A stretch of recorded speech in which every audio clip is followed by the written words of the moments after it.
Hello बच्चों, आज मैं आप लोग के सामने फिर से बहुत दिनों के बाद एक नया चैप्टर लेकर आया हूँ।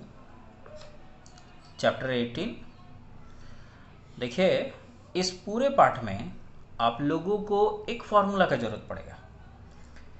वो फार्मूला है वृत्त का क्षेत्रफल, है ना। वृत्त का ये वृत्त से संबंधित पाठ है बच्चों। प्रीवियस जो मैं वीडियो आप लोगों को अपलोड किया था वो वृत्त के परिधि से संबंधित सारे सवाल थे, लेकिन इसमें आप लोग वृत्त के क्षेत्रफल पर आधारित सवाल देख पाओगे। ये एक वृत्त है जिसका ये अर्धव्यास मान लेते हैं r। तो इसका जो क्षेत्रफल होगा, वृत्त का क्षेत्रफल, ये आपको यदि निकालना है तो जो फॉर्मूला यूज करोगे वो पाई आर स्क्वायर, ये आपको इस्तेमाल करना है, पाई आर स्क्वायर। ठीक है ना।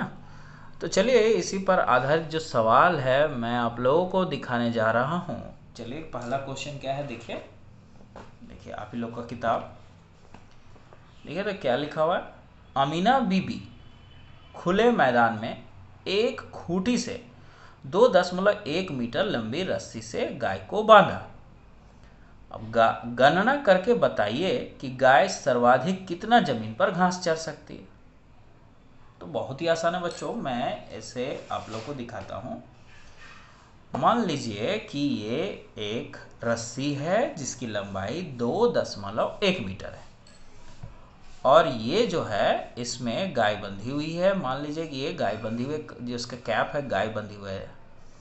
तो ये देखिए, गाय यदि चरना चाहे तो आप लोग देख सक रहे हो कि ये पूरा एरिया जहाँ तक ये देखिए रस्सी है, पूरा एरिया में मतलब ये रस्सी जहाँ जहाँ घूमेगा उस जगह पर ये घास चर सकती है। तो देखिए, मैं यहाँ भी दिखाता हूँ। ये मान लीजिए एक रस्सी है और इस जगह पर गाय बंधी हुई है, 2.1 मीटर रस्सी की लंबाई। अब बच्चों, ये खूंटी यहाँ पर है, पॉइंट ए पर, ओ पर। अब यहाँ से यदि गाय यदि अपना घूम कर चरना चाहे तो देखिए कहाँ तक चर सकती है। देखिए ये ऐसे करके ऐसे, देखिए ये इलाका, मतलब ये रहा उसका गाय के घास चरने का इलाका। मतलब इसके अंदर में जहाँ कहीं भी घास होगा उन सभी जगहों पर गाय घास खा सकती है। अर्थात सीधे शब्दों में कहा जाए तो इस जमीन का क्षेत्रफल निकालना है जिसमें अर्धव्यास के रूप में रस्सी की लंबाई है। मतलब यहाँ रस्सी की लंबाई ही बन गया अर्धव्यास, है ना। जो कि क्या दिया हुआ अर्धव्यास बच्चों, यहाँ पर 2.1 मीटर। अब यहाँ पर आपको लिखना है गाय के घास चरने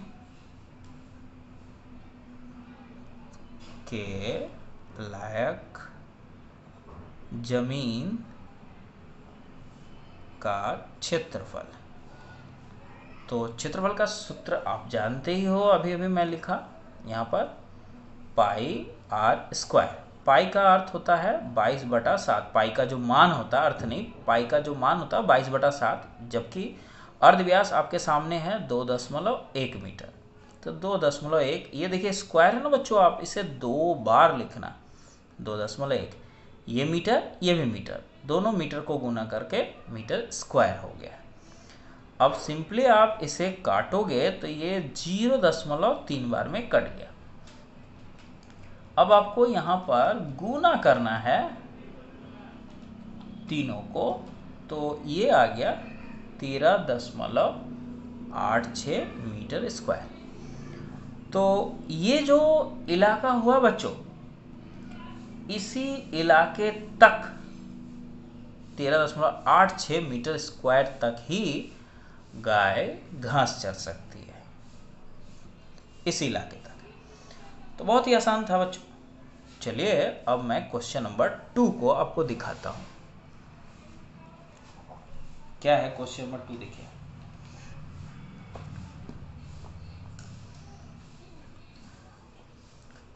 देखिए सुहाना एक वृत्त बनाएगी, बहुत अच्छी बात है, जिसकी परिधि देखिए, जो वृत्त बनाएगी उसकी परिधि दिया हुआ है।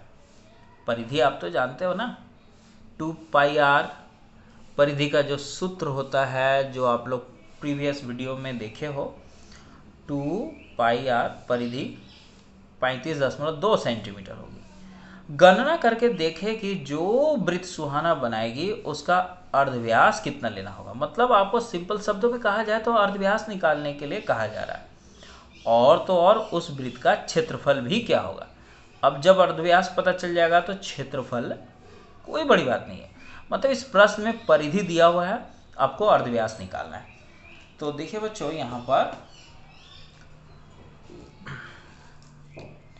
पर वृत्त का जो परिधि है वो क्या दिया हुआ है, यहाँ पर 35.2 सेंटीमीटर। मैं इसे घेर देता हूँ ताकि आप लोगों को मिक्सअप न लगे। तो 35.2 सेंटीमीटर इसकी परिधि है। चलिए यहाँ पर इसको आगे बढ़ाते हैं। परिधि का सूत्र जो होता है वृत्त का वो 2πr होता है, अर्थात ये 35.2 जो है वो 2πr के बराबर है। यहाँ पर आपको एक स्टेटमेंट लिखना पड़ेगा, माना वृत्त का अर्धव्यास बराबर r सेंटीमीटर। ये 8 सेंटीमीटर वृत्त का अर्धव्यास आपको मान लेना है, तभी आप यहाँ r लिख सकते हो। ऐसे तो फॉर्मूला में ही r रहता है, लेकिन आपको यहाँ पर भी ये जो वृत्त की बात हो रही है उसका भी अर्धव्यास आप r ही मान लो। देखिए 2 गुने पाई का मान 22/7, जबकि r का कोई मान है ही नहीं, और यहाँ पर 35.2। आप इसका दशमलव हटाने के लिए नीचे 10 लिख सकते हो, क्योंकि दशमलव के बाद एक अंक है तो एक लिखकर एक ही जीरो, दशमलव के बाद 2 अंक होता तो एक लिख के 2 जीरो। अब आप देख सकते हो जब दशमलव हट गया तो ये 352 हो गया, जो कि आप 22 से डायरेक्टली इसमें भाग लगा सकते हो, और ये 16 बार में कट जाएगा। अब ये 2 से यदि काटा जाए फिर से देखिए ये 8 बार में कट जाएगा। अब यहाँ पर 8 और 10 देखिए फिर पुनः कटता है, ये 4 दूनी 8, जबकि ये 5 दूनी 10। तो इस प्रकार हम लोग यहाँ देख पा रहे हैं r/7 इधर बचा हुआ है, जबकि इधर 4/5। अब r का मान निकालने के लिए 7 को इधर भेज देना पड़ेगा। तो इस प्रकार r अर्थात अर्धव्यास बराबर 7 चौक 28/5। तो यहाँ पर आप इसे दशमलव में भी बदल सकते हो बच्चों। 28 को आपको भाग लगा देना है 5 से, तो ये या 5.6 सेंटीमीटर इसका अर्धव्यास आ चुका। तो ये अर्धव्यास जो बोला जा रहा था वो मैं निकाल दिया। अब आपको इसका क्षेत्रफल भी निकालना है। तो आप क्षेत्रफल कैसे निकाला जाता है यहाँ पर देख सकते हो। यहाँ पर देखिए मैं यहीं पर आप लोग को दिखा देता हूँ ब्लॉक बना के। देखिए वृत्त का क्षेत्रफल, फॉर्मूला तो आप जानते हो, πr², पाई अर्थात 22/7, और r आपके सामने जो है r का मान जो आपको लेना है वो देखिए यहाँ पर 28/5 आपको लेना है। 28/5 और ये cm², यहाँ जगह नहीं है, आप लोग समझ जाना, ये cm²। अब इसे सॉल्व करना है आपको। अब सॉल्व करके जितना आएगा वही इसका क्षेत्रफल होगा। तो उम्मीद है बच्चों आप लोग इसे समझ गए होंगे। और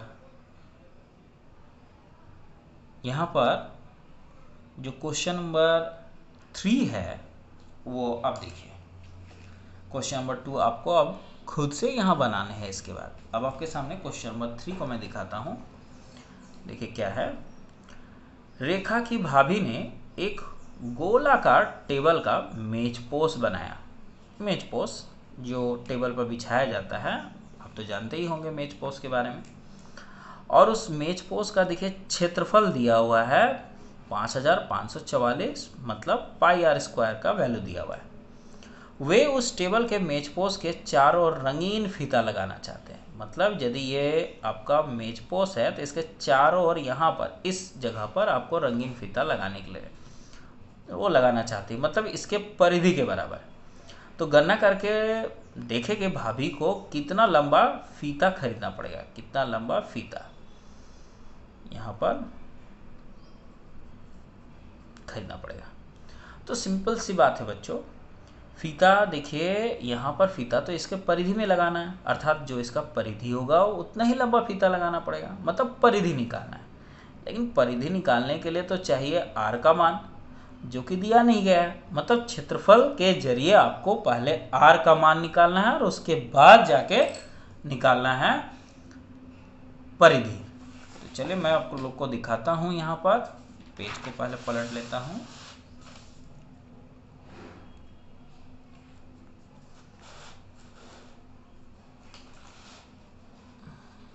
देखिए, और सॉरी इस तरह का, देखिए यहाँ पर जो दिया गया है वो दिया गया है, यदि यहाँ पर मेज पोस्ट का क्षेत्रफल दिया हुआ है, देखिए मेज पोस्ट का क्षेत्रफल, यदि मेज पोस्ट का क्षेत्रफल दिया हुआ अर्थात वृत्त का क्षेत्रफल, क्योंकि ये एक वृत्ताकार है, वृत्त का क्षेत्रफल ये दिया हुआ है, कितना है 5544 सेंटीमीटर स्क्वायर। अब बच्चों आप लोग तो जानते ही हो कि वृत्त का क्षेत्रफल का फॉर्मूला क्या होता है, पाई आर स्क्वायर, अर्थात वृत्त का क्षेत्रफल पाई आर स्क्वायर बराबर 5544। आपको एक लाइन लिखना पड़ेगा यहाँ, माना वृत्त का अर्धव्यास आर सेंटीमीटर, ये माना लाइन लिखना है। अब आपको सॉल्व करना है। यहाँ देखिए बच्चों, पाई का मान क्या है 22/7, जबकि आर का तो कोई मान ही नहीं है यहाँ पर, तो आर स्क्वायर वैसे ही लिख देना है। ये 5544 ये, तो यहाँ पर 5544 में आप डायरेक्टली डिवाइड करो 22 से, तो आपको यहाँ पर 252, ये कट के 252 आया। अब जब इसे क्रॉस मल्टीप्लिकेशन करोगे तो उस हिसाब से आप यहाँ पर पाओगे आर स्क्वायर बराबर, ये 7 से 252 में गुना करने पर 1764 आएगा। और जबकि आर का जो मान होगा वो 1764 का रूट ओवर, अर्थात 42 सेंटीमीटर। तो ये अर्धव्यास आ गया है ना बच्चों। अब आपको निकालना क्या है, आपको वृत्त का परिधि निकालना। देखिए ये मेज पोस्ट है जो टेबल पर बिछाया जाता है, अब इसमें फीता, रंगीन फीता चिपकाना है, तो रंगीन फीता उतना ही लगेगा जितना इसका परिधि है। यदि मैं यहाँ पर लिखूं, अब रंगीन फीते की लंबाई या वृत्त की परिधि, एक ही बात हुआ। तो फॉर्मूला तो आप जानते हो 2πr, 2 इंटू पाई का मान 22/7, जबकि आर का मान यहाँ 42 सेंटीमीटर, देख पा रहे 6 सते 42। अब आपको यहाँ पर गुना करना है, तो 22 दूनी 44, 44 को आपको 6 से गुना करना है तो 264 सेंटीमीटर होगा। तो समझ ही गए होंगे इतना ही लंबा रंगीन फीता लगेगा, यही इसका आंसर है। तो इस वीडियो में क्वेश्चन नंबर 3 तक ही रहने दीजिए बच्चों। नेक्स्ट वीडियो में मैं कंटिन्यू रहूँगा और आगे के कुछ क्वेश्चन को फिर से आप लोग को बताऊँगा। तब तक आप लोग बनाने की कोशिश करो, फार्मूला ज़रूर याद रखो, पाई आर स्क्वायर वृत्त का क्षेत्रफल।